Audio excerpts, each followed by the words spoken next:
Boa noite a todos. Eu sou o Bruno Pelizari, diretor social de divulgação da Sociedade Numismática Brasileira, e é com muita alegria que realizamos o nosso quarto webinar. Agradecemos ao nosso público que vem nos acompanhando virtualmente e aos participantes que hoje falarão. Pedimos aos ouvintes que mantenham seus microfones e câmeras desligados e que toda a comunicação seja feita pelo chat. Nos alegra muito promover essa união numismática na América Latina, como já fizemos esse ano na sede da SNB com as conferências preliminares para Cartagena. Nessa noite teremos 3 palestrantes.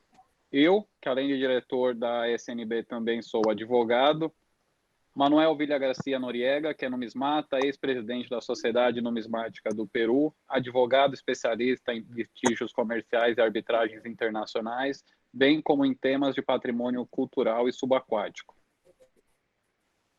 Carlos Isa Teran, que é membro correspondente da Academia Nacional de História do Equador, docente, consultor em temas de curadoria e projetos em museus.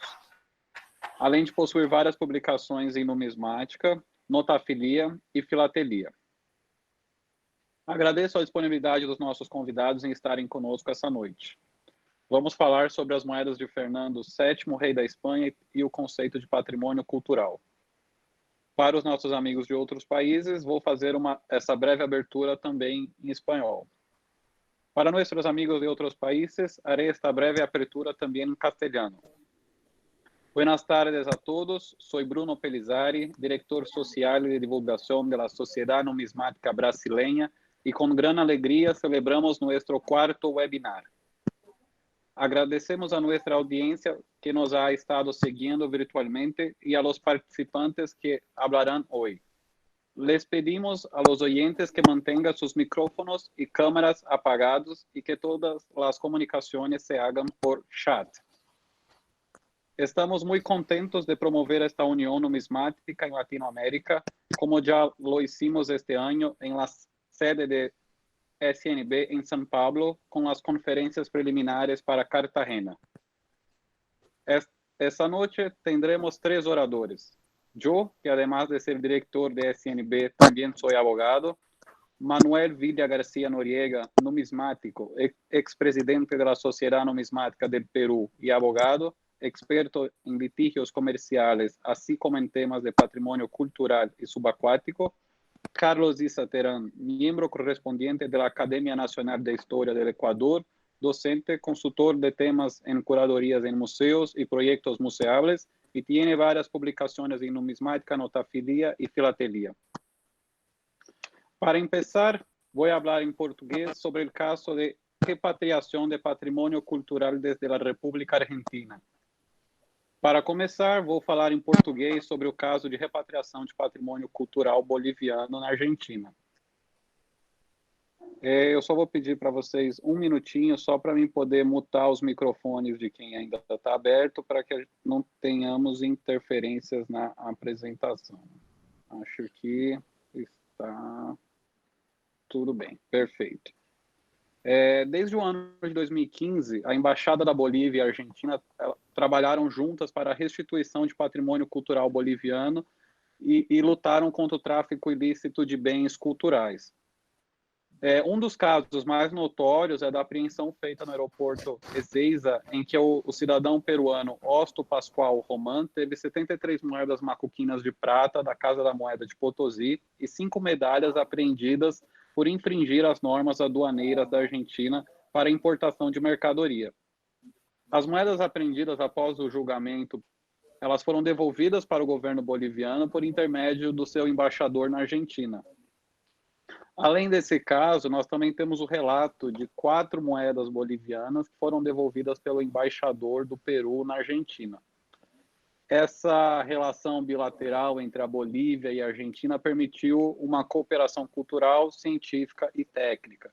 E com esse caso notável, nós fazemos a abertura das nossas apresentações no dia de hoje.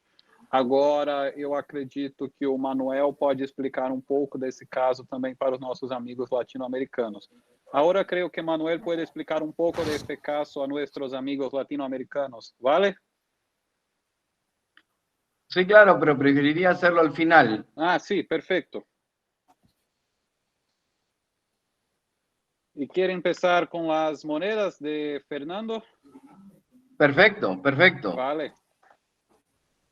Bueno, agradecer lo primero que tengo que hacer es agradecer a la Sociedad Numismática Brasileira por esta oportunidad, por esta invitación, felicitarlos por este esfuerzo integrador que esta tarde y esta noche para algunos estamos juntos desde Estados Unidos hasta el Brasil y Argentina.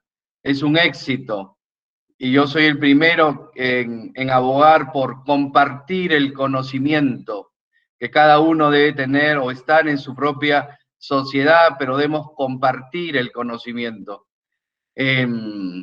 Sin más, y nuevamente agradeciéndole a la Sociedad Numismática Brasileira, empiezo el tema de esta tarde y noche. Como todos sabemos, por el norte se desarrollaron los imperios maya y aztecas, y por el sur se desarrolló el imperio inca. Muy bien, estos imperios fueron poco a poco dominados por el imperio español. Imperio español que estableció varios reinos en la América hispana, entre ellos los más importantes, el de Nueva España en 1535 y el del Perú en 1542. Estos reinos, no colonias, no debemos utilizar el término colonia. Estos reinos, con los reinos de Castilla, Navarra, Aragón y territorios en África, constituyeron el gran imperio español, y que duda cabe, en la América hispana, con excepción del Brasil, durante 300 años, todos nosotros, desde México hasta Argentina y Chile, fuimos españoles. Estos reinos y el imperio español, y repito, durante estos 300 años, ¿qué cosa nos transmitió? Su cultura, su idioma, su religión, sus leyes, su único ejército y lo que hoy día nos reúne, sus monedas. Un gran ejemplo de ello son, a propósito, las monedas acuñadas por orden de Fernando VII, rey de España. Y a través de las monedas se envió un gran mensaje a todo el imperio. El rey iba en las monedas y encontramos, claro, con algunas variantes, una moneda única para todo el imperio. Esta tarde-noche quiero presentarles y compartir con ustedes 14 monedas de 8 reales de 14 secas diferentes. Como vamos a ver, no sé qué tal se ve, o tengo que ponerme más cerca. Bruno, ¿qué tal se ve? Ahora sí, ahora sí. ¿Ahí se ve mejor? Sí. Como se puede apreciar en el anverso de estas 14 monedas, vamos a encontrar de forma uniforme al rey y la fecha.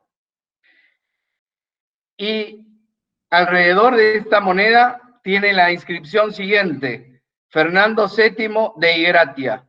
Significa por la gracia de Dios. Y en el centro, la figura del rey Fernando VII. Y esto lo vamos a ir viendo en las 14 monedas que les vamos a presentar. Y en el reverso encontramos una gran diferencia y las podemos dividir en monedas peninsulares y monedas de la América hispana. Veamos primero las peninsulares. ¿Y qué nos dice? Hispaniarum Rex. ¿Y qué significa? Monarquía hispánica.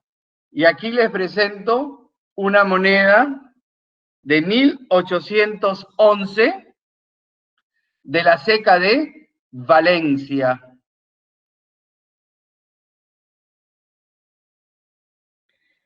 Acá les presento otra, igualmente, el anverso siempre está Fernando VII y el reverso es idéntico con el escudo de España y lo único que varía es el monograma de la casa de moneda. En este caso, Cádiz, una C, con una corona arriba. Es de fecha 1814. La tercera moneda, que también es de 1814, igualmente ven al rey Fernando VII, 1814, y en el reverso tenemos la moneda acuñada en Madrid, que es una M con una coronita arriba. Y la cuarta moneda de la península ibérica, de 1818, igual Fernando VII, y en el reverso el escudo de España con una S, que corresponde a la ceca de Sevilla. Ahora veremos las monedas acuñadas en la América hispana. Esas monedas llevan la misma leyenda en el anverso, que ya se los había mencionado, Fernando VII por la gracia de Dios. Y en esta oportunidad les presento de 1809 la ceca de México, una M con una bolita arriba.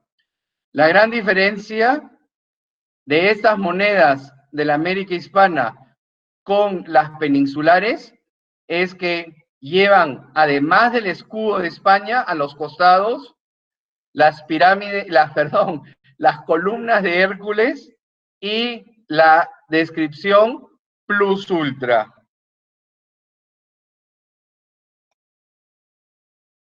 Acá tienen una de 1816, igual Fernando VII, y esta moneda es de Santiago, una S con una bolita. La tercera moneda que les presento es de 1817, igual Fernando VII, y en el reverso el escudo de España y las siglas NG, que corresponde a Guatemala.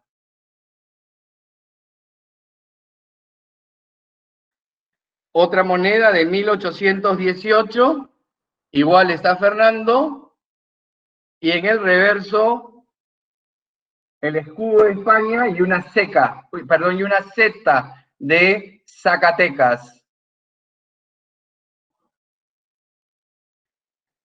Ahora les presento una de 1821, donde tenemos en el anverso igual a Fernando VII y en el reverso el escudo de España con una D de dado que corresponde a la ceca de Durango.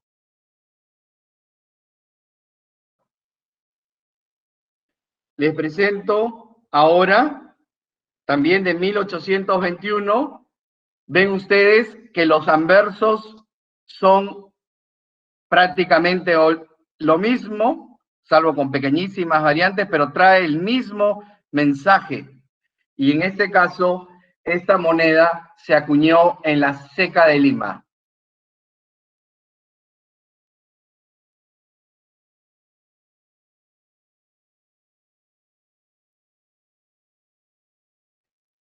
Acá tenemos de 1821 también, siempre sale Fernando VII, y en el reverso hay una G con una A chiquita, que corresponde a la ceca de Guadalajara.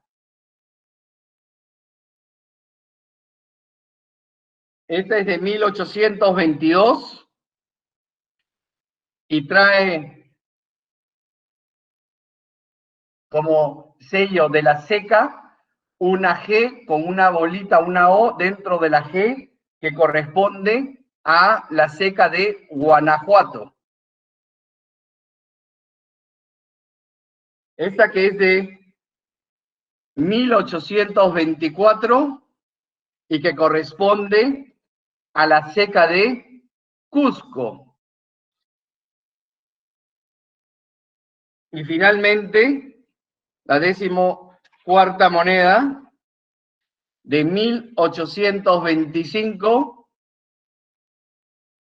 que corresponde a la ceca de Potosí.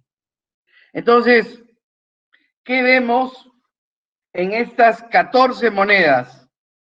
Número 1, que fue la primera moneda aceptada internacionalmente. Con estas monedas se pagó igual a un comerciante chino como a un mercenario francés. A esta moneda se le llamó el Spanish Dollar por los gringos, por los americanos. Entonces, ustedes se dan cuenta que acá tenemos en este imperio español una única moneda que circuló y se acuñó en todos los reinos, pero se acuñaba por orden del rey. Y significaba que existía una única moneda. Y ahora yo quiero preguntarles, esta moneda, que es limeña, o cualquiera de las que escoja, que es de mi propiedad, ¿puede tener 2 nacionalidades? Y me explico. Ser española y peruana a la vez, o esta de acá de 1825, ser española y boliviana a la vez. Y claro, yo siempre comento que nuestros países latinoamericanos pueden hacer lo que quieran dentro de sus fronteras, pero si van a litigar al extranjero con jueces imparciales, ya sea en Japón, Australia o Estados Unidos, los jueces nos dirán que esta moneda es de España. ¿Y qué duda cabe? Nuevamente, tiene la figura del rey en el anverso y en el reverso tiene el escudo español. Y eso, en mi opinión, es fundamental para entender a lo que viene.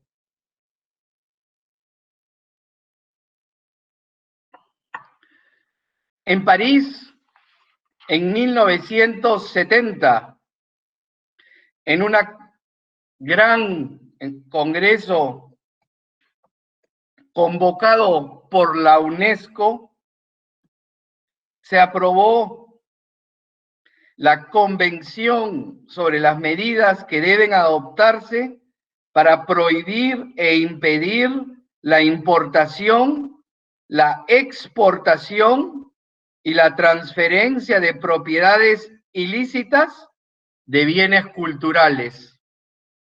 Repito, esto se dio en la reunión 16ª de la Conferencia General de la UNESCO en París, el 14 de noviembre de 1970. A la fecha, 140 países han aceptado o ratificado esta convención. Y así, por ejemplo, tenemos que Ecuador lo hizo en 1971, México en 1972, Brasil y Argentina en 1973, Bolivia en 1976, Perú en 1979, Guatemala en 1985, España en 1986, Colombia en 1988, Costa Rica en 1996, Venezuela en 2005 y finalmente Chile en 2014. Y fíjense ustedes, muy brevemente, ¿qué dice el artículo primero de esta convención? Señala, para los efectos de la presente convención, se considerarán como bienes culturales los objetos que, por razones religiosas o profanas, hayan sido expresamente designados por cada Estado como de importancia para la arqueología, la prehistoria, la historia, la literatura, el arte o la ciencia, y que pertenezcan a las categorías enumeradas a continuación. Y ahí viene el literal E, que dice antigüedades que tengan más de 100 años, tales como inscripciones, monedas y sellos grabados. Entonces, ¿qué tenemos acá? Que según la convención, cada país dentro de su territorio debe establecer qué objetos constituyen patrimonio cultural. Ello también quiere decir que un país no puede establecer como su patrimonio cultural objetos, por ejemplo, monedas de otros países. Y yo señalo la siguiente pregunta, me pregunto en voz alta, si España permite la libre venta de estas monedas y su libre exportación, ¿por qué el Perú, Bolivia, Argentina, de acuerdo al caso comentado por Bruno, las prohíbe? No tiene ningún sentido. Y como todos ustedes tienen conocimiento, en España se realizan infinidad de remates al año, como en todo el mundo. Ese de Estados Unidos. Entonces, de ahí viene una, en mi opinión, errónea interpretación de la convención que ha llevado al Perú a expedir una ley general del patrimonio cultural que tiene en su artículo 3 del título preliminar una presunción legal y que establece patrimonio cultural aquellos objetos en general de la época prehispánica, virreinal y republicana. Yo me abocaré exclusivamente al tema virreinal. Y claro, como virreinal podremos entender cuadros de la escuela cusqueña que sean patrimonio del Perú, pero no monedas. No monedas, si tanto más España coexiste con el Perú en este momento y España, como han visto, como todos nuestros países latinoamericanos, han suscrito la Convención de París. Esto además nos ha llevado a algo indescifrable, llamado la lista roja. En el 2007, el diario El Comercio de Lima el de mayor circulación, anunció con bombos y platillos que se elaboraba una lista roja para evitar y frenar el tráfico de bienes culturales. ¿Se dan cuenta? Esto tiene 13 años. Y hasta ahora los numismáticos no nos juntamos para dar la pelea, para hacer entender a nuestras autoridades de que están en un error. Y claro, este documento, este folleto, es el que aparece en las aduanas de la República del Perú. República del Perú, que se inició en 1821. Y que dice lista roja de antigüedades peruanas en peligro. Y vamos a la página de numismática.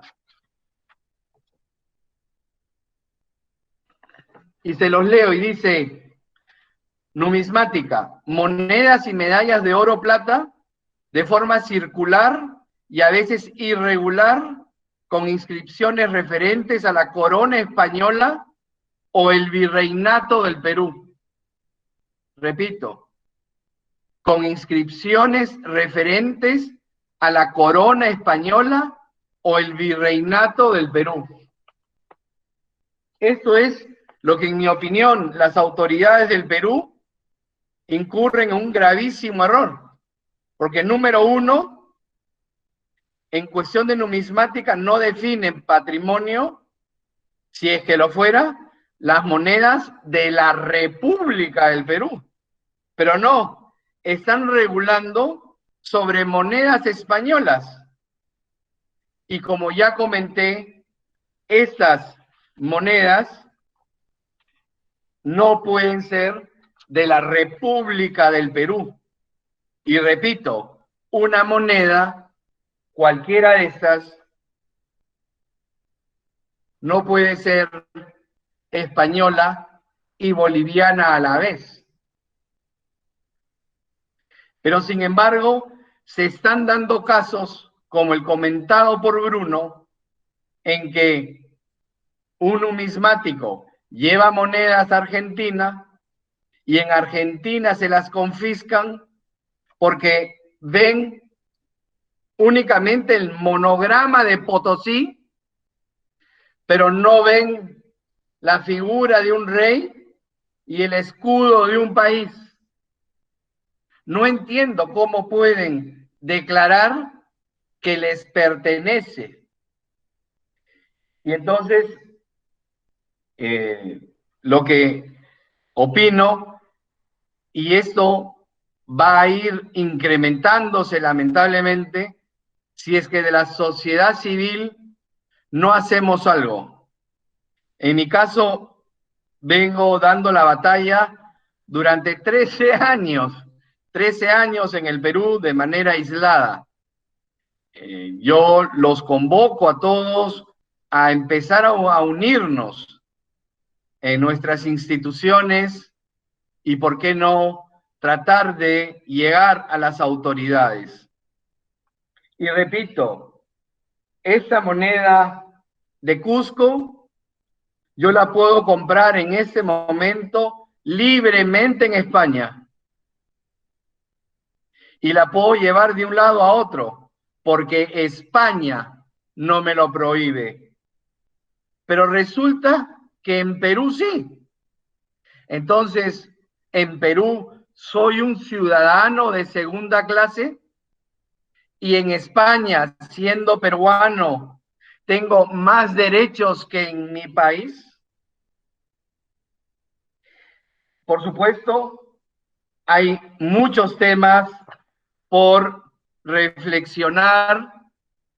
No quiero acaparar el micro y qué mejor que al final podamos enriquecer todos juntos con un intercambio de ideas. Muchas gracias, Bruno. Muchas gracias, Sociedad Numismática Brasileira. Gracias, Manuel. Creo que Ahora Carlos puede hablar, ¿sí? Buenas noches, colegas. Muchas gracias, Sociedad Numismática Brasileña, por la oportunidad que nos dan de expresar esta preocupación que va siendo ya a nivel de toda Iberoamérica. Efectivamente, como muy acertadamente lo apuntó Manuel Villagarcía, hay un concepto histórico que no se ha considerado para conseguir o para captar esa supuesta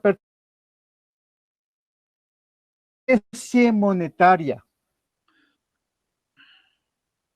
Como acertadamente se dijo en la década de los 70.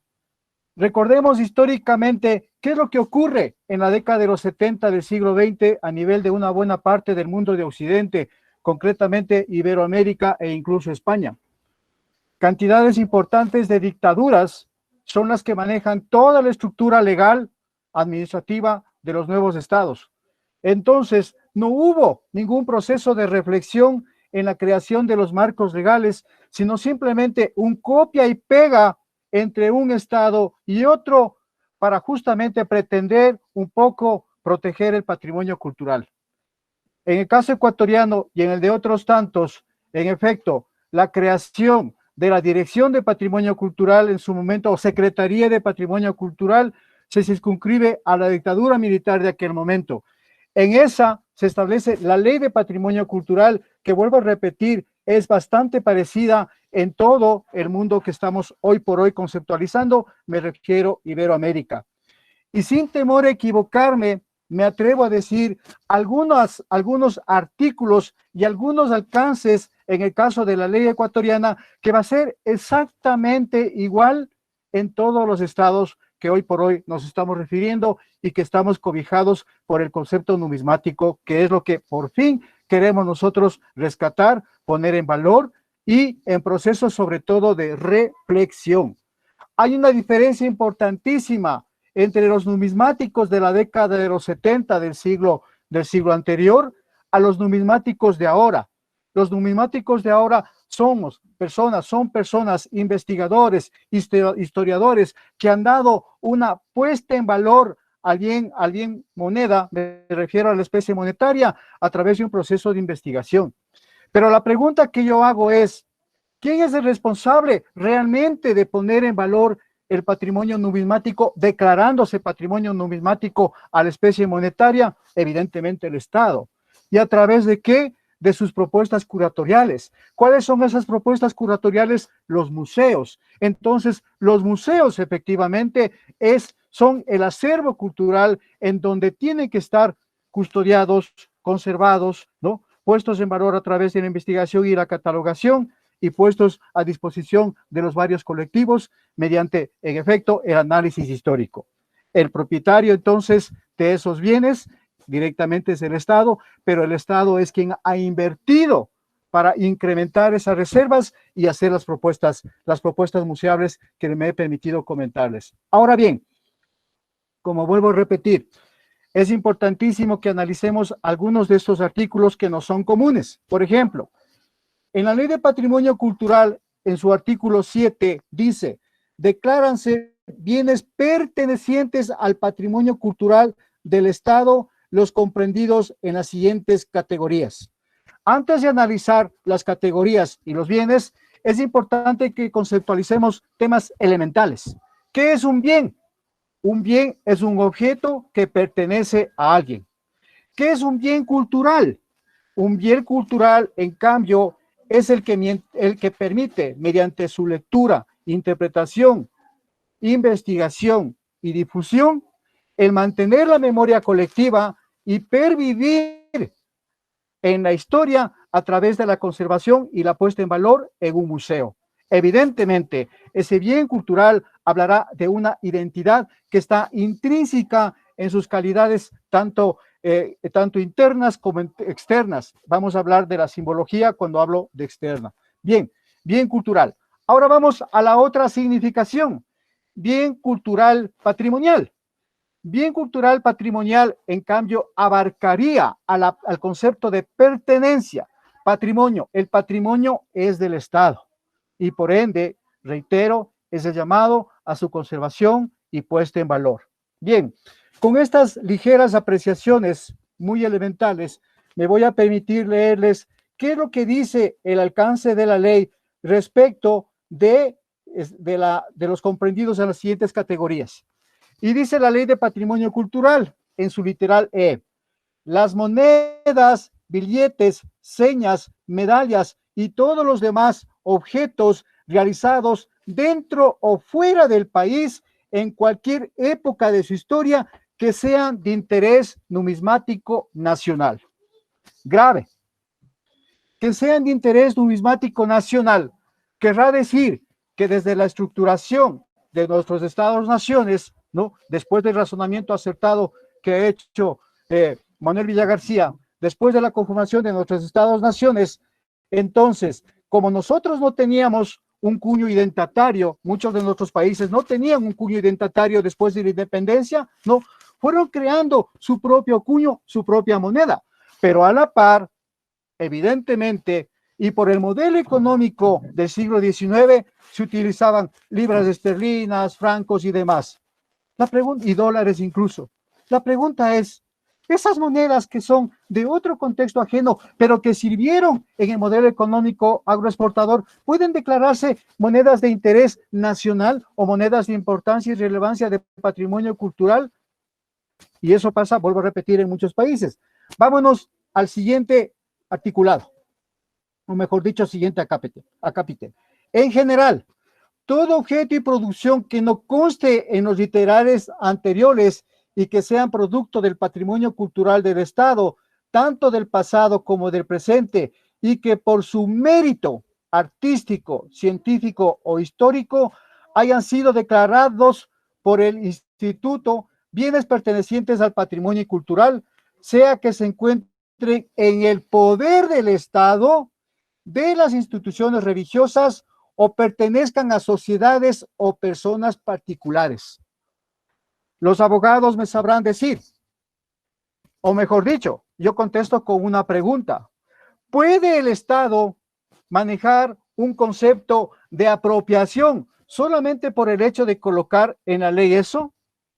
No existe el principio de la propiedad sobre la base del trabajo y la generación efectivamente del dinero que permite el conseguir un bien por medio de la adquisición del dinero que pertenece a cada uno de los individuos, pero la ley está determinando ya eso, que se encuentre en el poder del Estado, de las instituciones religiosas o pertenezcan a sociedades o personas particulares. Analicemos ahora qué dice el artículo 8. Vuelvo a repetir, esto es muy parecido en todos los contextos de América Hispana. Los propietarios, administradores y tenedores de objetos comprendidos en la enumeración del artículo anterior están obligados a poner en conocimiento del Instituto de Patrimonio Cultural, por medio de una lista detallada, la existencia de dichos objetos dentro del plazo que determine el instituto y permitir la realización de su inventario cuando el instituto lo determine. Bien, entonces, estamos conscientes que incluso las piezas que no pertenecen al Estado, que son de los coleccionistas, tienen que ser inscritas en el patrimonio cultural, porque con eso de alguna forma se legaliza su pertenencia. Inquietud. Vamos con el artículo 11. La declaración que confiere el carácter de bien perteneciente al patrimonio cultural del Estado, constante en el artículo 7 de esta ley o formulado por el Instituto de Patrimonio Cultural, no priva a su propietario de ejercer los derechos de dominio de dicho bien con las limitaciones que establece la presente ley. Vamos a ver cuáles son esas limitaciones, porque de alguna manera está encubriendo el principio coercitivo del dominio de la pieza sobre la base de este articulado, me refiero al artículo 11 que me he permitido citar. Ahora bien, veamos el artículo 12. Toda transferencia de dominio de los objetos pertenecientes al patrimonio cultural del Estado, sea a título gratuito u oneroso, será con autorización del Instituto de Patrimonio Cultural. Tampoco se podrá cambiar de sitio tales objetos sin permiso del instituto, en uno u otro caso, atento a las necesidades de conservar el patrimonio. podrá negarse la autorización solicitada. El instituto reglamentará el comercio dentro del país de los bienes del patrimonio cultural. Por el incumplimiento de sus disposiciones, impondrá sanciones y demandará ante el juez competente la nulidad de las transferencias que se realicen sin esta autorización. Bien, el coleccionista está maniatado. El artículo 23 dice así: ningún objeto perteneciente al patrimonio cultural del Estado puede salir del país, excepto en los casos en que se trate de exposiciones o de otros fines de divulgación en forma temporal, siempre con permiso del directorio, previo informe técnico del instituto. Todo acto que manifieste intención de sacar bienes culturales del país será sancionado conforme a lo dispuesto en la ley. En los casos en que de hecho se hubiere sacado del país dichos bienes, estos serán decomisados. Se sancionará a los responsables con prisión de hasta 2 años y las demás que se establecieren en la ley. Se declara incluso de acción popular la denuncia de las infracciones contempladas en este artículo, y a quienes la hicieran se les bonificará con el 25% del valor de la multa impuesta en este caso, en cada caso. Entonces, se convierte en una cacería de brujas. Si yo tengo una enemistad con algún coleccionista, cojo el teléfono y digo, ¿sabe qué? En esa casa tienen bienes culturales, tienen monedas, vaya, véale, hágale cacería. No me van a dejar mentir, estimados colegas ecuatorianos, que se han dado casos bastante parecidos en ese mismo sentido, de denuncias que simplemente lo que han buscado es condenar la posesión de bienes culturales en detrimento de la honra de las personas. Ahora bien, hemos hablado lo relacionado a la Ley de Patrimonio Cultural. A partir de la primera década del siglo XXI, el gobierno de la Revolución Ciudadana acá en Ecuador creó el famoso Ministerio de Cultura. En el marco de aquello se generó la Ley de Cultura. Evidentemente, para la creación del aparataje cultural acá en Ecuador, se sirvieron de lo que el Banco Central del Ecuador tenía como parte de sus propuestas museísticas culturales, y eso fue y se transfirió al recientemente creado Ministerio de Cultura. Creado el Ministerio de Cultura, era importante generar efectivamente la Ley de Cultura. La Ley de Cultura lo que hace prácticamente es poner un dedo más, mejor dicho, poner un anillo más a ese puño coercitivo que establece la estructura de Estado en cuanto a la pertenencia o a la custodia de bienes culturales. Bien, y vuelvo a repetir, no me van a dejar mentir, es muy similar a muchos de los países de Hispanoamérica. En el capítulo 5 de la Ley de Cultura dice así: del patrimonio cultural, artículo 50, de los bienes que conforman el patrimonio cultural, los bienes que conforman el patrimonio cultural del Ecuador son tangibles e intangibles y cumplen una función social derivada de su importancia histórica, artística, científica o simbólica, así como por ser el soporte de la memoria social para la construcción y fortalecimiento de la entidad nacional y la interculturalidad. Perfecto. Vámonos con el artículo 51. Del patrimonio tangible o material son los elementos materiales, muebles e inmuebles que han producido las diversas culturas del país y que tienen una significación histórica, artística, científica o simbólica para la identidad de una colectividad y del país. El patrimonio cultural tangible puede ser arqueológico, artístico, tecnológico, arquitectónico, industrial, contemporáneo, funerario, ferroviario, subacuático, documental, bibliográfico, fílmico, fotográfico, paisajes culturales, rurales, fluviales, marítimos, jardines, caminos, itinerarios y todos aquellos que tengan relevancia y en la definición indicada. Y entra también el patrimonio numismático, como está incluso citado en este articulado. El capítulo 6 de la forma de incorporar bienes y objetos al patrimonio cultural dice lo siguiente, en el artículo 53, de acuerdo a su forma de incorporarlos al patrimonio cultural nacional, son bienes del patrimonio cultural nacional los reconocidos como tales por esta ley y los declarados por acto administrativo del ente rector de la cultura y el patrimonio. Estos bienes del patrimonio cultural nacional se sujetan al régimen de protección establecido en esta ley y su reglamento.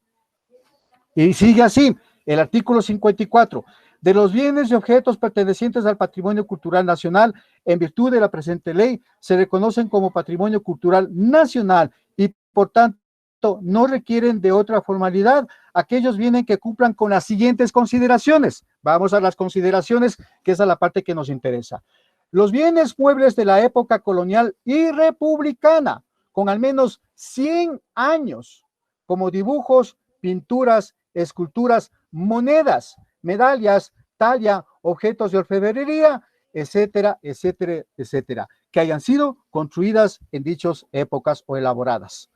Y dice el literal H, los documentos, permítame un segundito, esto de la tecnología siempre es un poquito conflictivo. Ya, los documentos históricos completos o incompletos, individuales o en colecciones como manuscritos, impresos, partituras, telegramas y cualquier otro documento, a excepción de los meramente administrativos que tengan interés histórico, científico, simbólico, cultural, artístico, numismático, filatélico, para la memoria social, que tenga más de 50 años de haber sido producido, incluidos aquellos considerados como reservados sin restricciones o menoscabos de los derechos de autor y propiedad.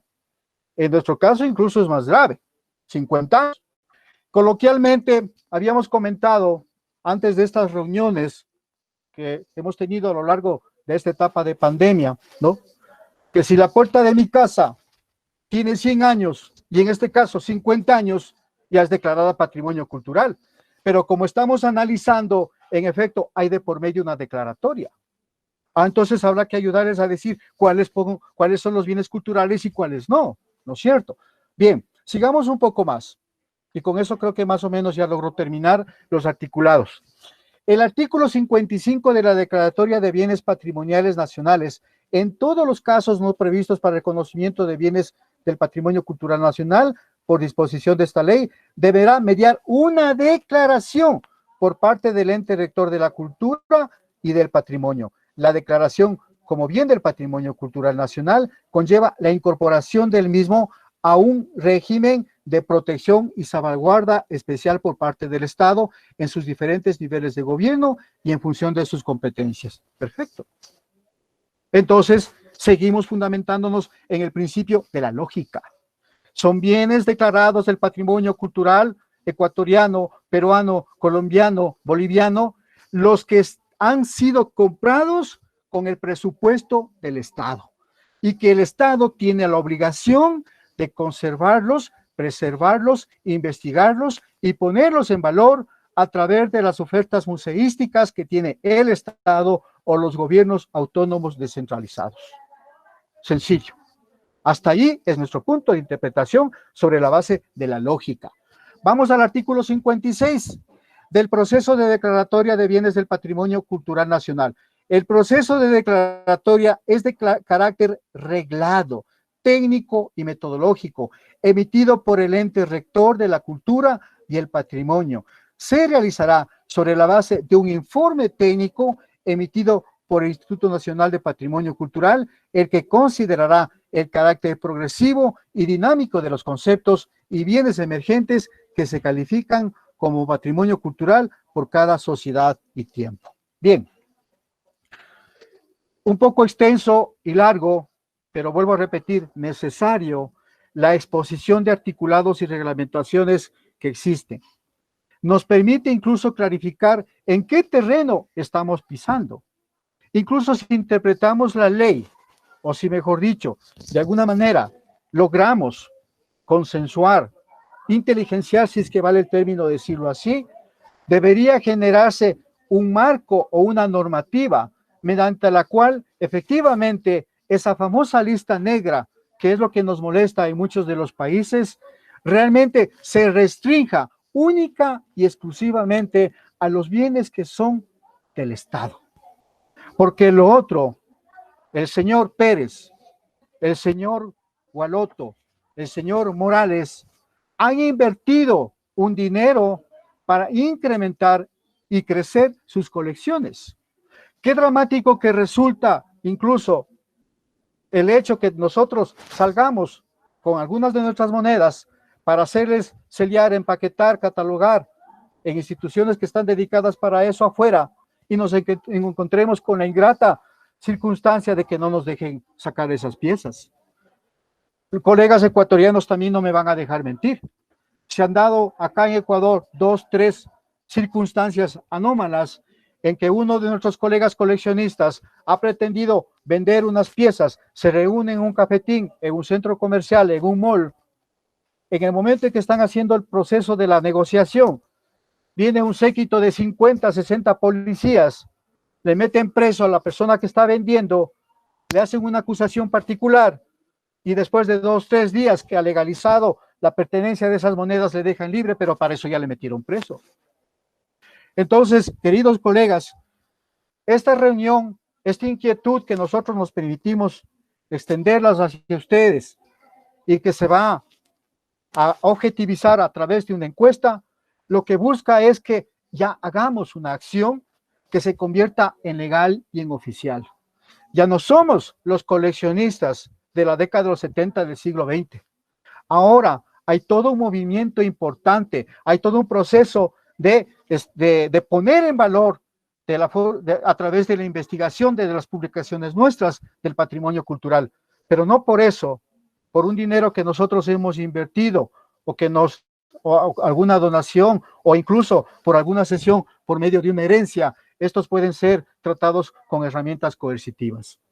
Esta última parte, el concepto económico de la especie monetaria, me voy a permitir dejarle a una persona muy querida por parte nuestra, don Ricardo de León Taliabas, quien va a hacer un razonamiento interesantísimo del concepto económico, en cambio, de la moneda como tal, que blindaría efectivamente esas aviesas intenciones que a través de la ley se pretende hacer. Colegas, con esto creo que termino mi intervención. Estamos abiertos, en efecto, a recomendaciones, sugerencias e incluso a que nos comenten sus experiencias en esta malhadada situación en la cual nos encontramos, pero que en efecto es oportuno que por dicha ya se ponga en el tapete y se llegue a un consenso suficientemente razonable. No queremos eludir la responsabilidad que determina la ley. Lo que deseamos es que, en efecto, la ley en toda Hispanoamérica tenga un tratamiento razonable, lógico. Vuelvo a repetir, declaratorias de 100 años para que se convierta en patrimonio cultural a un bien, ¿tiene sentido? Declaratorias, peor todavía, de 50 años para que un bien sea declarado patrimonio cultural. En efecto, los recintos curatoriales, me refiero los museos, tienen sus colecciones muy bien estructuradas. Ahí está el verdadero patrimonio cultural de cada uno de los estados. Eso, mis queridos colegas, muchas gracias su gentil atención. Muchas gracias, Carlos, por la charla. Y ahora voy a hablar un poco de lo que pasa en Brasil, pero voy a hablar en portugués. Claro. Vale? Aqui no Brasil, quando a gente fala de patrimônio cultural e artístico, a gente tem que levar em consideração que os responsáveis por regularem essa área é o IPHAN, que é o Instituto do Patrimônio Histórico e Artístico Nacional. E tendo isso em consideração, aqui nós temos o Decreto-Lei número 25, de 30 de novembro de 1937, que ele vai versar sobre a organização do patrimônio histórico e artístico nacional.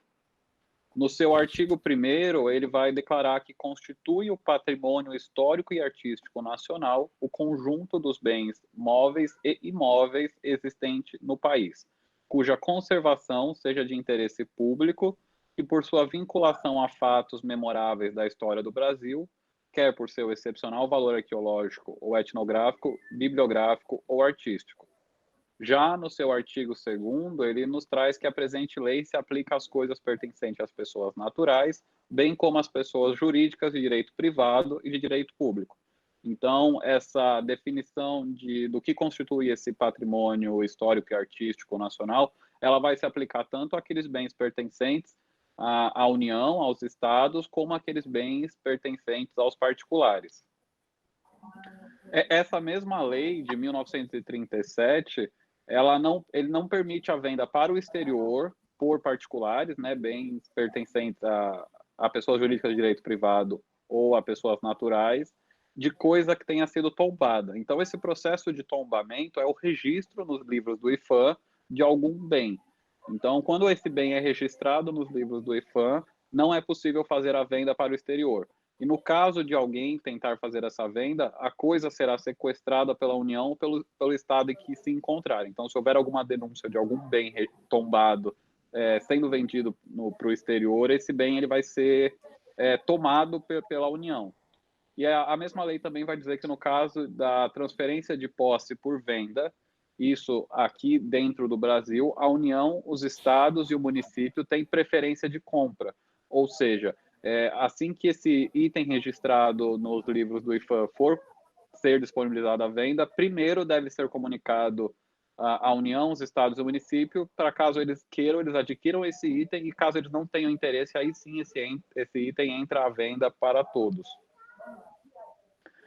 Além disso, nós temos também a lei número 3.924, de 26 de julho de 1961, foi enviada aqui no nosso chat, que ela vai dispor sobre os monumentos arqueológicos e pré-históricos. É muito interessante a gente ter noção de que a lei de 1937 não cita expressamente moedas ou numismática.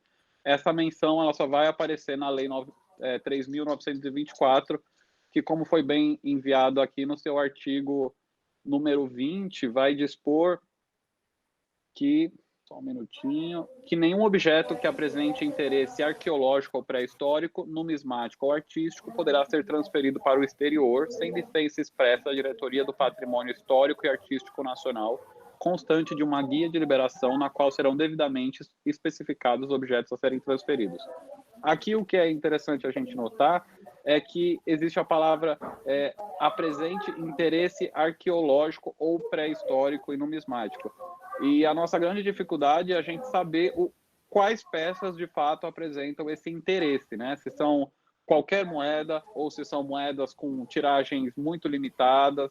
Então, esse interesse, tanto quanto a gente tem na lei de 1937, que vai falar que faz parte do patrimônio histórico e nacional, conjunto de bens móveis e imóveis existentes no país, cuja conservação seja de interesse público, a gente tem uma subjetividade, né, do que seriam esses itens que despertam esse interesse. Então, a gente não consegue saber exatamente se o que nós temos ou não pertence ou se são de interesse da União, para, no caso, a gente não poder estar negociando. Além disso, a gente tem aqui, voltando à lei de 1961, é que na observância da prescrição do artigo anterior, implicará na apreensão sumária do objeto a ser transferido, sem prejuízo das demais combinações legais a que estiver sujeito o responsável. Então, novamente, se a gente tem um item de interesse numismático para a União, e for feita essa transferência para o exterior, esse item pode ser apreendido, como ocorre também já, como está previsto na lei de 1937. Além disso, né, como já foi falado pelo Manuel da Convenção de 1970, o nosso Decreto Legislativo número 71, de 28 de novembro de 1972, ele vai aprovar o texto da Convenção sobre as medidas a serem adotadas para proibir e impedir a importação, exportação e transferência de propriedade ilícita dos bens culturais, aprovada pela 16ª sessão da Conferência Geral da ONU para a Unesco. Foi realizada em Paris de 12 de outubro a 14 de novembro de 1970.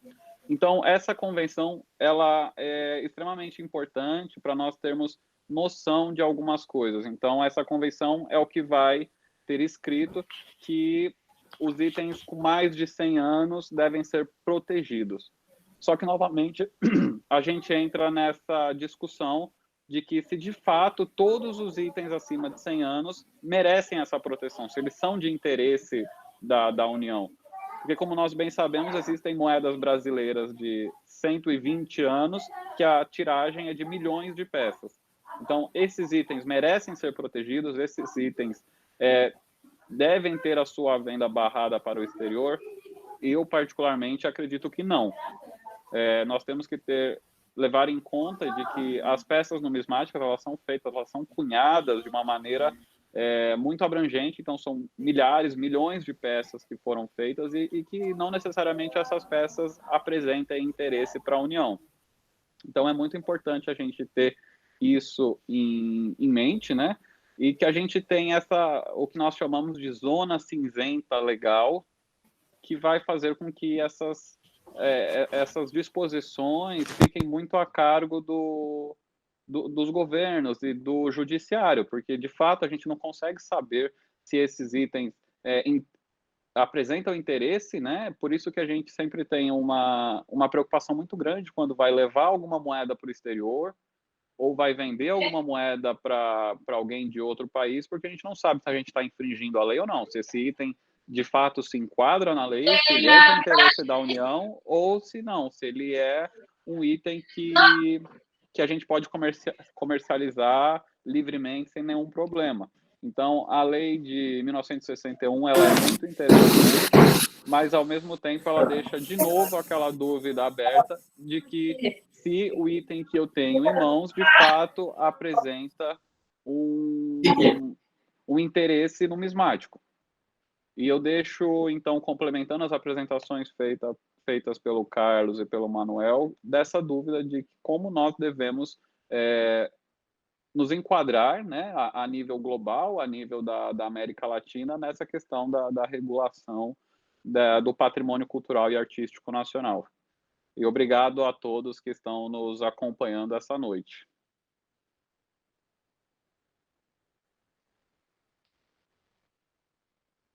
Creo que ahora sí quiere hablar Manuel. Bueno, quería ponerles un nuevo ejemplo. Muchas veces las autoridades de patrimonio cultural del Ministerio de Cultura me han dicho que estas monedas que tienen el escudo de España se hicieron en el Perú y por eso es que le pertenecen a la República del Perú. Y yo siempre les doy dos argumentos. El primero, la República del Perú no existía, ya que éramos españoles y esta moneda se hizo por encargo de un rey en uno de sus reinos. Y el otro argumento, les enseño un billete de 500 soles de 1879 de la República del Perú. Y yo les digo a las autoridades, si seguimos su principio, como este billete ha sido hecho en American Bank Note Company, Nueva York, entonces este billete, que es un emblema de patrimonio cultural del Perú, no sería patrimonio cultural del Perú porque fue hecho en Estados Unidos. Y como yo les digo, lo que importa es no dónde se hizo, sino por encargo de quién se hizo. Este billete se hizo en Estados Unidos por encargo de la República del Perú. Esta moneda se hizo por encargo del Imperio Español. Y entonces no cabe, como el hecho descrito por Bruno al inicio, que a nosotros los numismáticos nos quiten las monedas alegando que les pertenece a nuestras repúblicas latinoamericanas, cuando esas monedas se acuñaron cuando nuestras repúblicas latinoamericanas no existían. Y lo que tenemos que ser es un poco más solidarios y apoyarnos entre nosotros cuando estos casos ocurran. Gracias, Bruno. Alguien está haciendo caipiriña para hacer un brindis. Mira, Bruno, si me permites el uso de la palabra, gracias. Claro, claro.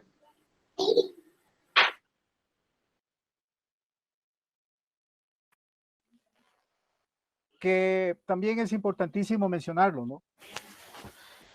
Una moneda tiene un concepto de acuñación y de emisión. La acuñación es un proceso operativo.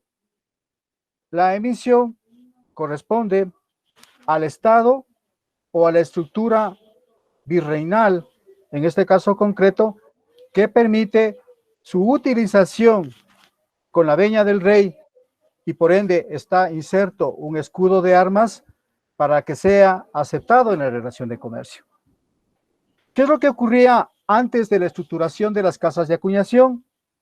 Existían los famosos textos, tejos o lingotes, los cuales, en efecto, necesitaban que sean colocados sobre ellos una cantidad de improntas o de marcas, entre esos la famosa marca del quinto real, que era un impuesto, para que, en efecto, luego de haber pagado ese impuesto, ese pedazo de metal pueda circular como un peso, como un real de A8, porque de alguna forma incluso correspondía al peso que estableció la reforma monetaria en Avenida del Campo.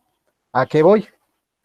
Yo le voy al tema de que ese pedazo de metal, sin tener la impronta del rey, era solamente eso, un pedazo de metal. Y la pregunta de rigor es, ¿a quién pertenece ese pedazo de metal? ¿A la persona que lo tiene en su poder o al Estado que por medio de esa marca permite que sea utilizado para una relación de comercio? ¿No es cierto? Y definitivamente ese pedazo de metal, cuando se desestructura la dominación española, surgen los estados nacionales, la búsqueda de cuño de identidad, sigue manejando exactamente el mismo esquema monetario octogesimal anterior, porque no había un cuño que nos identifique. Hasta prácticamente mediados del siglo XIX y quizá un poco más allá, cuando cada estado ya tuvo su denominación como tal, ¿no? Dígase Bolívar, dígase Sucre, dígase peso, dígase austral, dígase sol, etcétera, etcétera, etcétera. Bien. La historia numismática iberoamericana es interesantemente compleja. En efecto, cuando surgen los estados-nación, uno de los principales marcos legales que obligaba a la utilización de moneda de cuño patrio era la desmonetarización de la antigua especie monetaria. Entonces, prácticamente, esa moneda virreinal monetariamente no existe. Peor todavía, el uso y usufructo del Estado, porque el Estado como tal, o me refiero, el Estado peruano, el Estado ecuatoriano, no puede legalizar la utilización de esa especie monetaria anterior porque prevalece la moneda generado bajo el cuño identatario de Ecuador, de Perú, de Colombia, de quien sea, ¿no? Y pertenecería incluso para facilitar esa relación de comercio. Se desmonetarizó. Exactamente lo mismo ocurre con las primeras monedas que se establecen en el cuño de identidad patrio, ¿no? Que llega un momento que surge el esquema fiduciario. ¿Cuál es el esquema fiduciario? Cuando por los efectos de la guerra mundial, concretamente de la primera, se cae en principio el patrón monetario del oro, después se cae el patrón monetario de la plata, ¿no? Y surge una nueva moneda que es en cobre níquel, que es la acero níquel, lo que sea.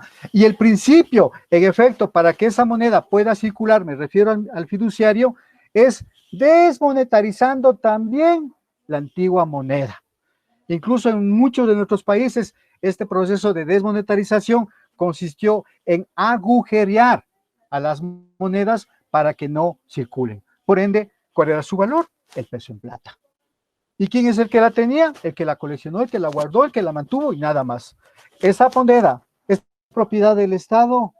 Esa moneda anterior, me refiero, la moneda virreinal o la moneda elaborada en los primeros años de la República bajo el concepto de la desmonetización para que se incorpore la nueva moneda, ¿de quién es? Es de la persona que lo posee, ya no es del Estado. Entonces, ¿cómo así declarar patrimonio cultural? Hay un concepto de desmonetización. Esa inquietud creo que incluso la podrá solventar con mayor criterio nuestro querido amigo Ricardo de León Taliabas, que justamente estábamos también hablando de esta particularidad que tienen las monedas. Nosotros conservamos monedas desmonetarizadas. Y si es desmonetarizada, no le pertenece al Estado. Le pertenece al doctor Manuel Villagarcía, al ingeniero Roberto Mastalir, al señor César Baroni. No le pertenece al Estado. Es un disco de metal que tiene un valor histórico, porque nosotros también le damos el valor histórico sobre la base de la contextualización de nuestras publicaciones y al integrarse en una colección. Pero no le pertenece al Estado porque ya cumplió un ejercicio. Sirvió a un proceso de utilización en una economía de acuerdo a un modelo económico implementado, sea en la colonia o sea a los inicios de la República. A ese modelo económico perteneció. Pero en el momento en que surge una nueva moneda, ya es inservible. Ese es un alegato que podremos también utilizar en el concepto de la defensa de lo que pretendemos hacer. Eso es, mis queridos colegas. Bruno, he visto que hay varias preguntas en el chat. Si te parece, las vas leyendo y vamos tratando de responderlas. Perfecto. Tengo una de Ricardo. ¿Qué hay de tengo Ignacio Ruiz Velasco. ¿Las fichas monedas particulares también entrarían dentro de esta ley? Sí. Si es el la ley caso, es bien clara. Si es el caso de la República del Perú, se considera patrimonio cultural todo lo que tenga más de 100 años, es decir, fichas, monedas, billetes, medallas, condecoraciones militares, todo. Todo es patrimonio, a rajatabla, cuando deberían establecer dentro de las, si hablamos de monedas, de la República del Perú, cuáles son patrimonio y por qué características, pero no se puede establecer que todas a rajatabla, por tener más de 100 años, van a ser patrimonio. Perfecto, creo que la pregunta de Ricardo es casi lo mismo. ¿Qué hay de los documentos mercantiles, letras de cambio que lleva el membrete de un banco, institución financiera, cheques que circularon con moneda en un momento dado? ¿Qué hay de otros valores que prometían un servicio, boletos, pasajes y además? Creo que es la misma, Por supuesto. la misma cosa. ¿Puedo responder? Claro. ¿Puedo responder? Ya. Hay una parte interesantísima de la numismática que se ha socializado prácticamente a partir de este nuevo siglo, del siglo XXI. Es la escripofilia. La escripofilia es una rama complemento de la numismática, ¿no?, en la que están expresados los famosos títulos valores. Ahí están cheques, pagarés, acciones, efectivamente, que fueron generados en el modelo económico agroexportador del siglo XIX, sobre la base, efectivamente, de un monoproducto, dígase cacao, café, las minas, etcétera, etcétera, etcétera. Bien, esos elementos que hoy por hoy son un aporte interesantísimo para analizar el hecho histórico de aquella época, ¿no?, tienen grabados muy particulares. De hecho, fueron producidos en cantidades importantes, me refiero, por American Banknote Company, Topham Brothers, Thomas de Leroux, etcétera, etcétera, en igual tratamiento, incluso hasta en su papel, que un billete, pero su producción es bastante masiva. Cumpliendo con lo que me he permitido leer del patrimonio cultural de la declaratoria, cumpliendo también con el criterio que dio Manuel Villagarcía, tanto de los 100 años como en el caso nuestro de los 50 años, atrevido, es patrimonio. Aquí vamos también a otro concepto interesantísimo, ¿no? Patrimonio cultural es, por ejemplo, una pintura de Zurbarán, como alguna vez habíamos comentado con mi querido amigo y colega Daniel Bernardo Oropeza Alba. Una pintura de Zurbarán cumple con un requisito importantísimo: clareza y unicidad. Y es una pieza que habla de una interesante trayectoria pictórica de la historia virreinal andina. La pregunta es, ¿ese Zurbarán se crearon 100, 200, 400, 500, 1000? No, se creó uno de una determinada iconografía religiosa. La moneda, en efecto, debe tener ese tratamiento. La pregunta es, ¿existen monedas únicas en nuestros medios, en nuestros contextos sociales y culturales? Probablemente sí, habrán unas cuantas pocas, ¿no es cierto? Y la pregunta es, ¿dónde están esas monedas raras? Esas monedas raras, díganse en galanos, en unos de los casos, en efecto, están o van a ser exhibidas en un museo numismático. Esas monedas rarísimas, que una y otra que se han creado, están perteneciendo a una colección de un acervo del gobierno, ¿no? Y el concepto curatorial que se establece para generar los museos, en efecto, van escogiendo las mejores calidades y cualidades y variedades y se integran en una colección. Perfecto. Ahí se maneja el concepto de unicidad, porque son únicas en la colección del Banco Central de Colombia, del Banco de la Reserva del Perú o del Banco Central de Ecuador o de donde fuere. Ahí maneja el concepto de unicidad y esas son las que pertenecen al patrimonio cultural de un determinado contexto. No la masificación de una cantidad enorme de piezas que en efecto hoy por hoy están integrando colecciones particulares. Y qué bueno que estén ahí. Recordemos lo que pasó en la debacle de los años 20, cuando en efecto muchísimas de las monedas, cuando el precio del oro incluso bajó, ¿no?, fueron a parar en crisoles. Las monedas que hoy por hoy existen en las colecciones se salvaron de esa coyuntura y las que tenemos actualmente también se salvaron del joyero de la esquina que utilizaba la plata para hacer joyas, del joyero del centro comercial que utilizó el oro también para hacer joyas. Están bien resguardadas y hasta en algún momento nos han solicitado de los bancos centrales o de alguna instancia que está generando una propuesta museística que les prestemos alguna pieza para complementar su colección, para complementar su discurso en algún tema específico de la exposición. Pero es hasta ahí nomás. Eso es, mis queridos colegas, el criterio. Gracias. Perfecto. Edwin pregunta, entonces si yo viajo a Cartagena, Colombia, a la convención numismática y compro monedas y en el aeropuerto la policía me revisa, ¿me pueden quitar las monedas? ¿Tenemos algún colombiano en esta conversación? Si no, quedaría pendiente. Outra pergunta de Rafael. Eu tenho uma pergunta, e quando um numismata brasileiro está indo viver no exterior, ele não pode levar as peças brasileiras com mais de 100 anos?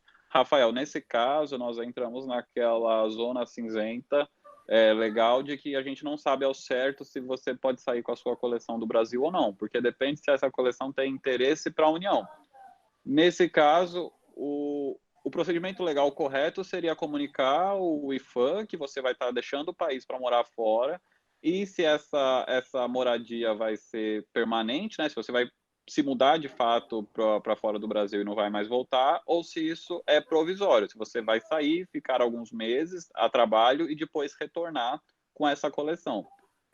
Esse é o procedimento legal correto. Agora, vai depender da resposta do IFAM, de que se de fato essas moedas são de interesse da União, então você não poderia levá-las para fora de maneira definitiva, ou se você pode levar porque essas moedas não apresentam interesse para a União. A próxima, Lucas Carvalho. Bruno, caso eu seja residente fora do Brasil, posso levar moedas que comprei aqui? É basicamente a mesma explicação que eu acabei de dar. Una pregunta de Ricardo, ¿qué pasa con las monedas hechas en Potosí cuando eran parte de los peruanos? Hola, Ricardo. A ver, hay que entender, no éramos peruanos, éramos españoles. Los peruanos somos a partir de 1821 jurídicamente con nuestra independencia. Luego, y antes de eso, desde México a Argentina y Chile, estos reinos formaban con los otros reinos peninsulares el Imperio Español. Entonces, poco importa si fue la Ceca de Potosí, la Ceca de Lima, la Ceca de Cusco, la Ceca de Santiago, la Ceca de Guatemala, porque todo era el Imperio Español. Para mí, uno de los gran culpables es el Kraus de World Coins. Y muchos estamos acostumbrados a encontrar las secas de Santiago en República de Chile, la seca de Potosí en la Estado Plurinacional de Bolivia. Saludos, Daniel. Las secas de Cusco y Lima en la República del Perú.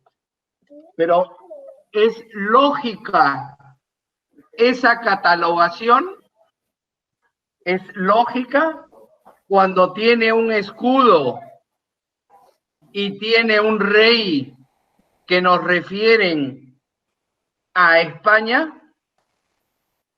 Gracias por la pregunta. Vale, tenemos una pregunta de Marco Pallano. ¿El gobierno cobra impuestos en caso de que usted quiera importar monedas de 8 reales seca de Lima del exterior? Y habla, tengo una demanda en la justicia de Brasil para pedir de vuelta 12.000 reales que pagué en impuestos cuando trajo una colección de monedas de Brasil que compré en Holanda. En el Perú ocurre lo mismo.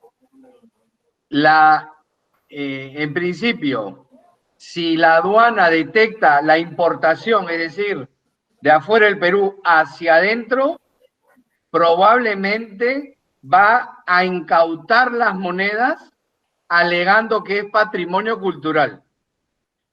En el caso que establezca que no es patrimonio, que tengan menos de 100 años, va a establecer un impuesto de todas maneras.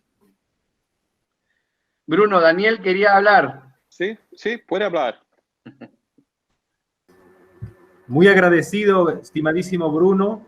Hago llegar un atento saludo al comendador Gilberto Tenor, a cada uno de los miembros de la Sociedad Numismática Brasileira y también a los distinguidos colegas de habla portuguesa. Es un placer compartir esta plataforma virtual que nos permite una integración absolutamente en tiempo real y puede permitirnos escuchar y conocer diferentes teorías importantísimas como las que en este caso han presentado nuestros selectos amigos y brillantes expertos en el tema, como tú mismo, Bruno Pelizari, que iniciaste con la conversación de hoy, a quien te hago llegar un atento saludo, y por supuesto las tesis sólidas y de muchos años de elaboración como la que acaba de presentar el distinguido doctor Manuel Villagarcía Noriega y también el afamado gestor cultural y académico Carlos Isa Terán. Consideramos de que el estatus patrimonial de las monedas es un asunto sumamente importante que necesita mucho análisis. Demanda una urgente reflexión por parte de todos nosotros, que somos las personas que nos dedicamos apasionada y profesionalmente al estudio numismático. Consideramos también que durante el siglo XX, cuando los estados nacionales empezaron a deliberar en cuanto a los conceptos de patrimonio, en cuanto a los conceptos de aquellos importantes bienes y artículos que son representativos para la historia nacional y que están sujetos a control conforme a la legislación interna de cada país.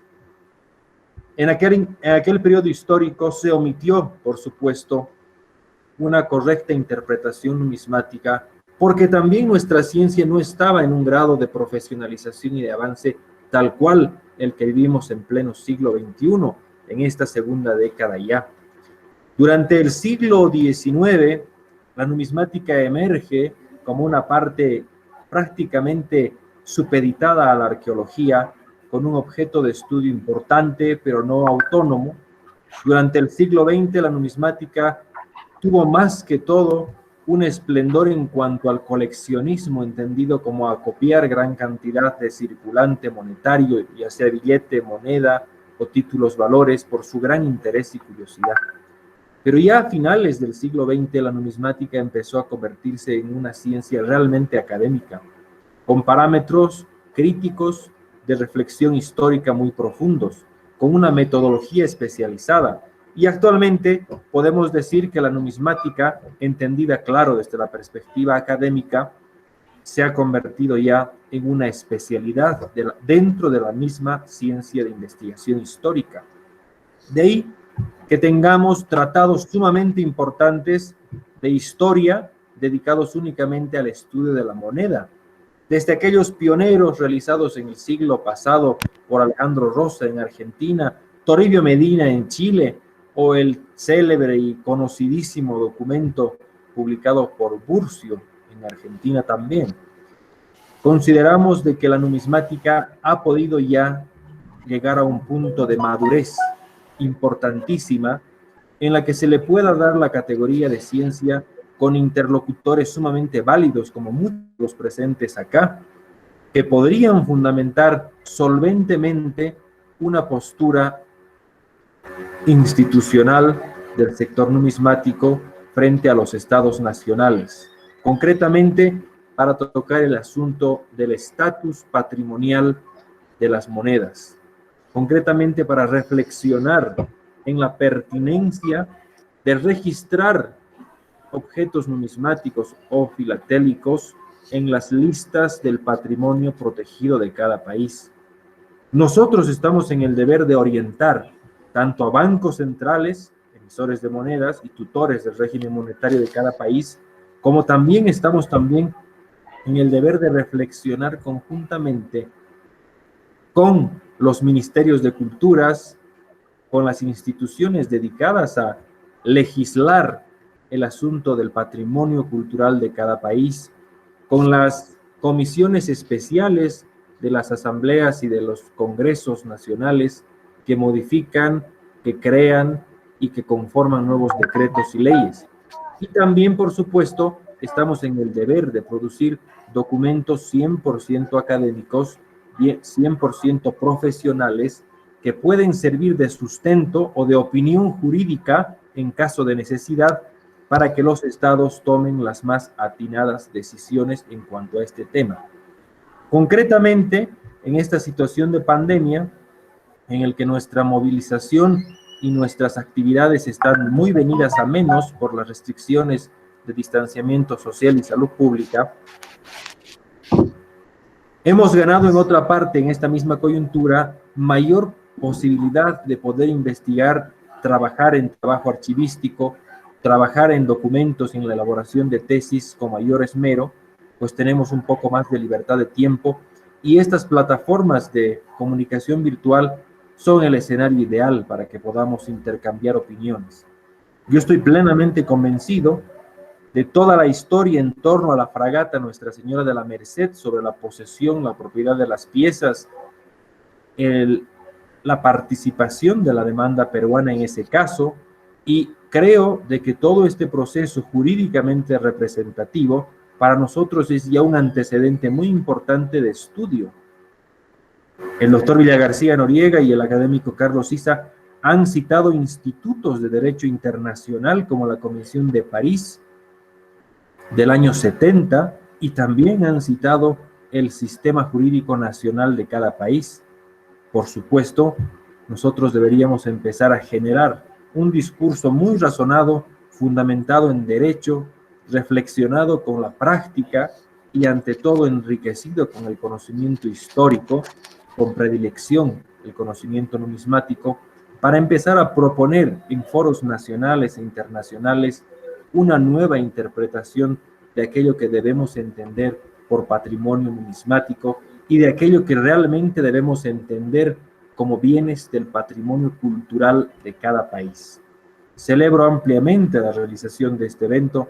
Creo que es el primero de muchos en los que vamos a encontrarnos para tocar este asunto, y considero que la participación de cada uno de los países, de las sociedades numismáticas, de los académicos presentes, es, por supuesto, un alto motivo para poder realizar entre todos un tejido de diferentes nacionalidades, pero con una sola causa y lenguaje común, que es ser voceros oficiales de la numismática profesional, de la numismática de alto nivel, como es la que ustedes realizan, para que se pueda enmendar estas irregularidades y estos conceptos, digamos que obsoletos, por utilizar un adjetivo más que todo blando, para mejorar la legislación en el futuro y poder tener la conservación del patrimonio como bien jurídico más importante, y como otro bien jurídico muy importante, la conservación de las colecciones numismáticas de los numismáticos particulares.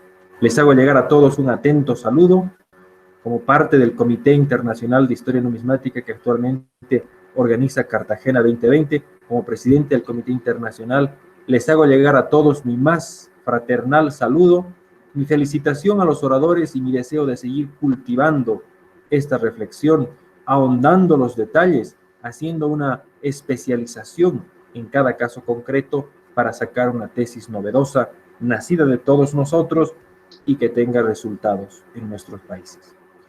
Muy agradecido, muito obrigado, amigos, ha sido un placer. Muchas gracias, Daniel. Creo que seguimos con Bruno. las preguntas. ¿O quiere hablar algo? Sí, Bruno. Sí, Bruno, si me permites, ¿me escuchas? Sí, sí. Saludo desde aquí al ilustre abogado Alberto Lastres, que somos compañeros en la Sociedad Numismática del Perú, y que nos pregunta si España considerara que las monedas de sus antiguos reinos deberían de regresar a la península, deberíamos devolver todas las monedas españolas que existen en América. Mira, Alberto, como te comenté, en este momento en España no existe ninguna restricción para comprar o vender las monedas. Es un mundo libre. Dudo mucho que España cambie sus normas, pero en el hipotético y remoto caso que las cambiara, esa norma será a futuro. No se puede aplicar retroactivamente y definitivamente no estaremos obligados a devolverlas porque somos totalmente propietarios. Un abrazo, Alberto. ¿Puedo acotar a la pregunta que hizo Alberto Lastres, si me permite, Bruno, el moderador? Sí, sí, claro. Querido Manolo, la España de la que está hablando Alberto Lastres será propietaria de los bienes patrimoniales que estamos hablando que otrora fueron del Imperio Español. ¿Habrá alguna diferencia entre la España, el reino de España actual, de la Casa de Borbón con Juan Carlos I y ahora Felipe VI, con el Imperio Español del emperador Carlos V y de la Casa de Austria? Tal vez puedas ilustrarnos al respecto, querido Manolo. Gracias, Daniel. Para mí es un tema muy interesante, y te los voy a dar con un ejemplo. Cuando estuve revisando qué países habían ratificado la Convención de París de 1970 y les dije que hay 140 países, en esta información de la UNESCO, de los países que han ratificado, obtenemos varias sobre lo siguiente: Georgia, notificación de sucesión; Eslovenia, notificación de sucesión; Chequia, notificación de sucesión; Eslovaquia, notificación de sucesión; Bosnia y Herzegovina, notificación de sucesión. Macedonia del Norte, igual. Y así. ¿En qué estamos?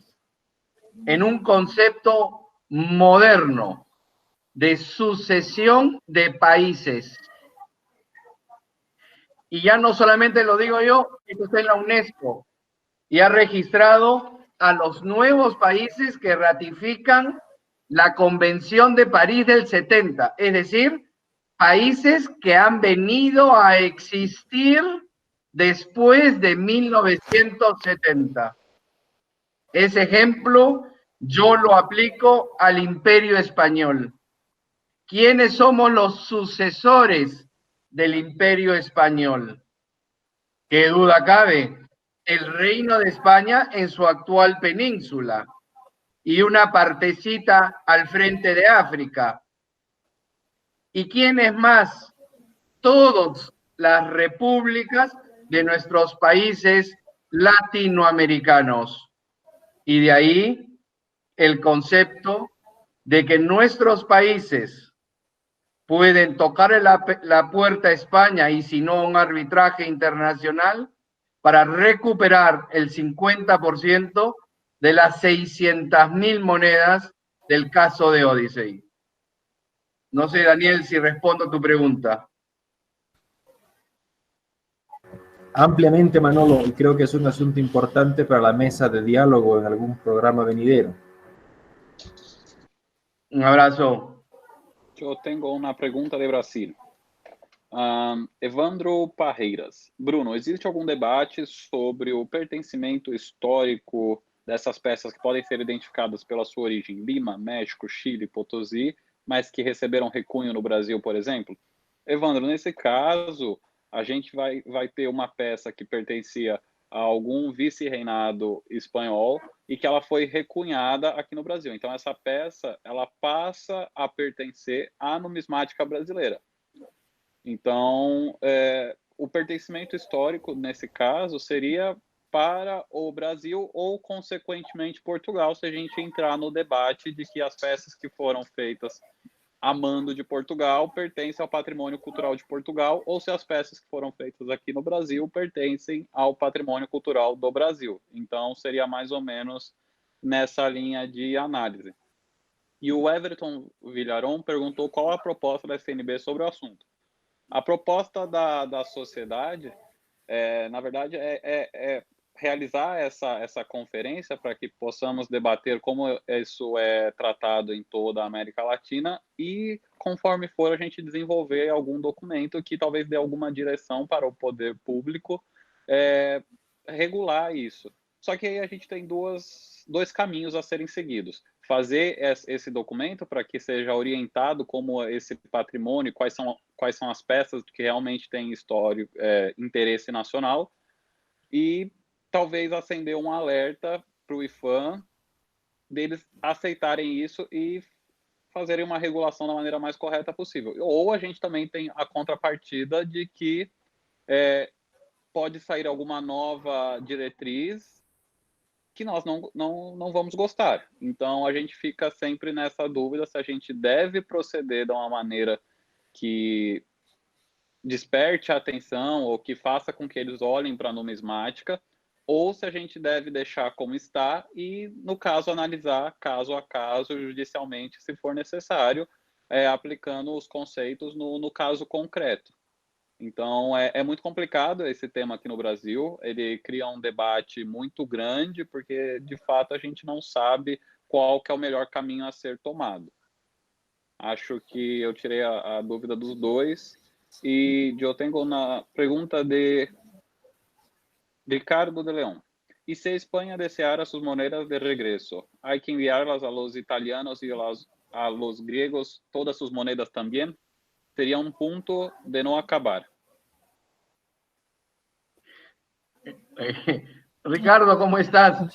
Bruno, ¿por qué no le cedemos el uso de la palabra a Ricardo? Claro, que hace rato quiere participar. Sí, sí. Y después le contesto. Perfecto.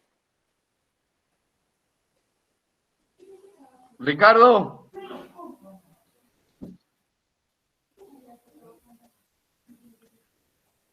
Ya me puedo conectar, perdón. Buenas noches a todos, agradezco mucho su amabilidad. Los puntos y las perspectivas que están ustedes mencionando son cosas muy interesantes, puesto que están demostrando no solamente un hecho concreto, que es la recuperación por parte del Estado de unas piezas que nunca fueron realmente suyas. En el momento en que existe una ley que las desmonetiza, el Estado se deshace de la propiedad de haberse usado como un fin específico.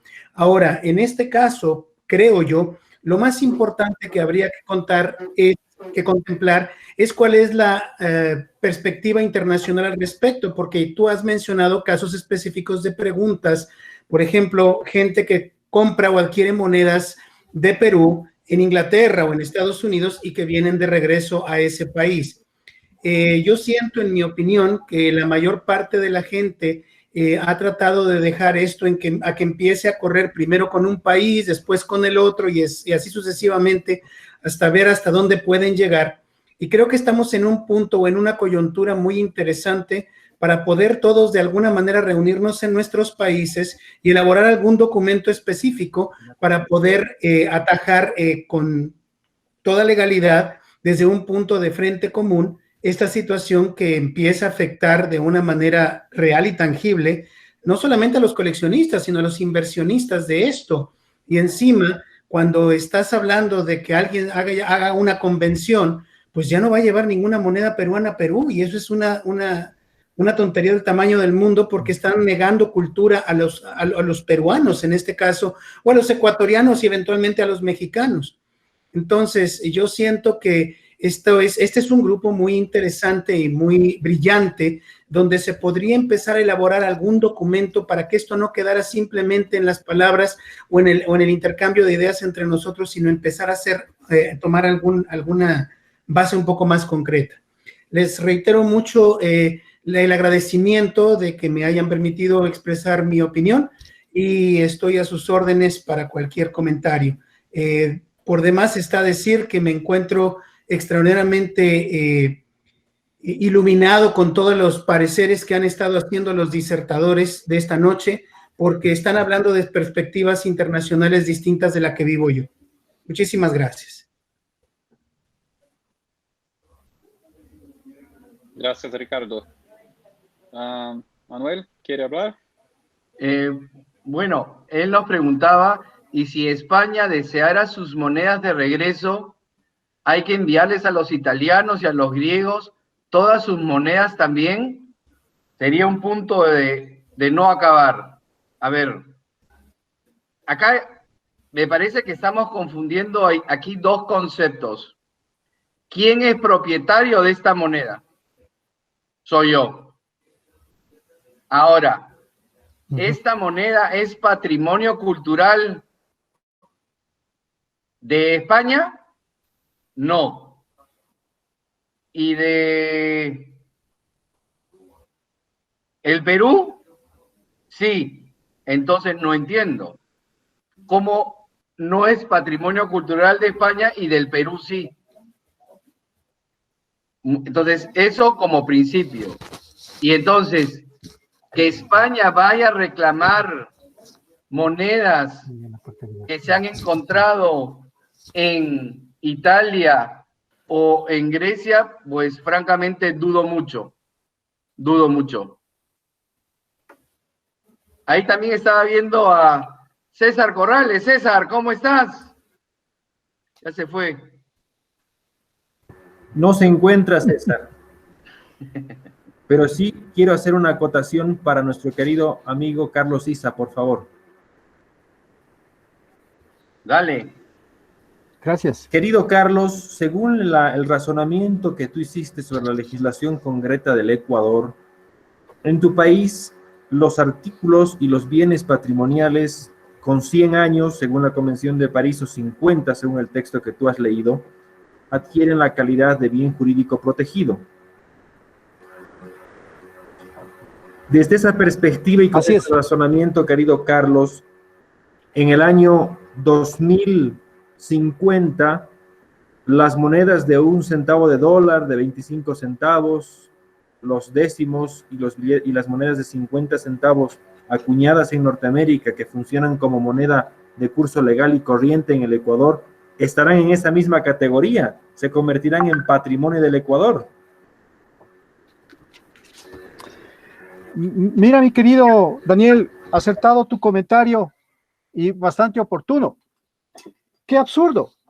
Pero si analizamos el marco de la ley, como me permití hacerlo, en el modelo económico agroexportador, en el cual ingresó a Ecuador, al Perú, a Colombia, a otros tantos países, Argentina, etcétera, etcétera, etcétera, a Brasil, una cantidad importantísima de monedas europeas, libras esterlinas, francos, liras italianas, etcétera, etcétera.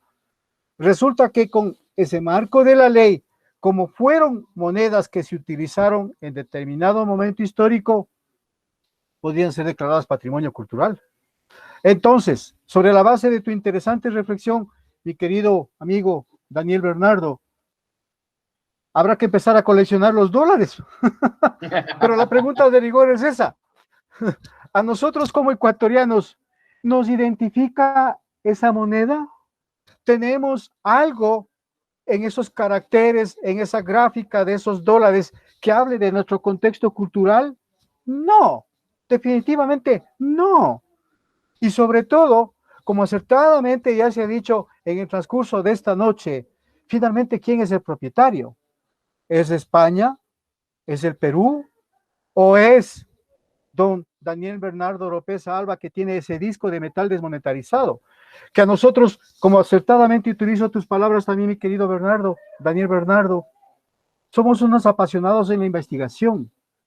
Y esta noche nos ha reunido esa pasión. Las investigaciones que nosotros hemos posicionado a través de las charlas, de las conferencias que hemos dado, ¿no? Lo que buscan es socializar el contenido histórico y la responsabilidad, finalmente, de la custodia y puesta en valor en los museos para goce y disfrute y conocimiento de los distintos colectivos. Finalmente no somos nosotros, son los museos. Y ahí están efectivamente las piezas que están entrando incluso en auxiliares contables, porque el Estado en efecto audita, hace procesos de contraloría para verificar la existencia de esas piezas porque fueron comprados con dinero del Estado. Hay otros bienes que se ajustan contablemente como bienes de cuentas de orden, que son no ajustados como bienes inventariados, ¿no? Que en el caso concreto de lo que sucede en muchos de los bancos centrales serán los centavos desmonetarizados, porque en un momento no alcanzaron a destruirlos a todos, entonces están guardados en una caja fuerte o en una reserva, en unas bóvedas, para cuando en algún momento salgan en alguna licitación para que sirvan de remaches para soldaduras, ¿no? Pero nosotros los numismáticos nos hemos preocupado, en efecto, en custodiarlos, investigarlos y mantenerlos y generar una colección para los fines que nos interesan, los fines históricos, ¿no? Ahora, resulta que perverso, tomando incluso un poco el comentario que ha hecho don Ricardo de León Taliabas, resulta perverso que las monedas que fueron desmonetarizadas antes, ahora son condenadas porque son parte del patrimonio cultural, e incluso, como me permití leer en la ley, que es bastante similar a otros países, en algún momento habrá un proceso coercitivo. Vaya a saber semejante cosa. ¿Y dónde queda el concepto de propiedad? ¿Dónde queda ese concepto de propiedad? Gracias, muy interesante tu comentario y me permitiste soltar la lengua, mi querido Daniel Bernardo. No, al contrario, agradecido yo porque nos queda respuesta, ¿eh? Bruno, Ignacio Ruiz Velasco, a quien saludo, nos pregunta, imaginen todas las monedas con chops, ¿de quién serían? Bueno. Exacto. Si yo tengo esta moneda de la Ceca de Lima con chops, ¿quién es el propietario? Yo, porque yo la tengo. Ahora, otra cosa será si yo la tengo en China con los chops, si China la declarará patrimonio cultural. Si la tengo yo en España, España de hecho no la declara patrimonio cultural. Y si estoy en la República del Perú, a pesar que tiene un escudo de España, el Perú, en mi opinión, equivocadamente, la declaran patrimonio cultural. Entonces, ¿de quién son? Mía, porque yo soy el propietario. Otra cosa es si es patrimonio cultural o no. Perfecto. Entonces, Mira, querido mira. Manolo, tú te inclinas a pensar que la posesión vale por título en el caso de la moneda. Mira, no solamente la posesión, yo tengo facturas que las he comprado en España, por cierto. Bruno, si me permites un momento, si me permiten un Sí. comentario. Ya. Sí. Acabo de leer un comentario muy interesante de Ricardo de León Taliabas. De acuerdo a lo que él comenta allí, como prácticamente Roma era un imperio, una de sus provincias era Hispania y otra de sus provincias era Lituania, ¿no? Y Lituania, evidentemente, después se transformó en Portugal. Entonces resulta que con lo antojadizo que es la ley, en algún momento hasta va a reclamar las monedas portuguesas y por ende las monedas brasileñas como parte de su patrimonio. habrá visto semejante atrevimiento, ¿no? Hay que analizar el hecho histórico en su verdadera coyuntura, ¿no? Lituania, evidentemente, era parte del gran imperio romano. Lituania después se transformó en Portugal. Pero, como acertadamente lo ha dicho Manuel Villagarcía, la moneda simplemente es mía. No es ni de Lituania, no es ni de España, no es de Roma, es mía. Es mía. Y a mí me preserva la ley en el principio de que la he adquirido porque he invertido un dinero. Las monedas declaradas patrimonio cultural las reclama el Estado, porque el Estado invirtió un dinero, una partida presupuestaria para adquirirla y por ende entra al activo institucional del Banco de Reserva del Perú, del Banco Central de Ecuador, del Banco Central de Costa Rica, de donde fuera.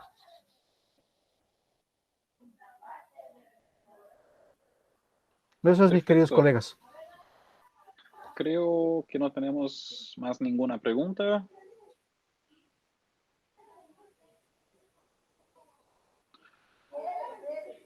Pero, então, vou terminar por acá. Ok. Antes de finalizarmos, eu quero deixar o convite para que todos respondam à nossa pesquisa sobre patrimônio cultural, que vai ser enviada por e-mail e postada na página do Facebook da Sociedade Numismática Brasileira. Antes de terminar, quiero dejar la invitación para que todos respondan nuestra encuesta sobre patrimonio cultural, que se enviará por correo electrónico y se publicará en la página de Facebook de la Sociedad Numismática Brasileña. ¿Sí? E muito obrigado a todos que participaram hoje. Em breve disponibilizaremos a gravação do webinar no YouTube. Muchas gracias a todos los que participaron hoy y pronto haremos que la grabación del seminario web esté disponible en YouTube. ¿Sí?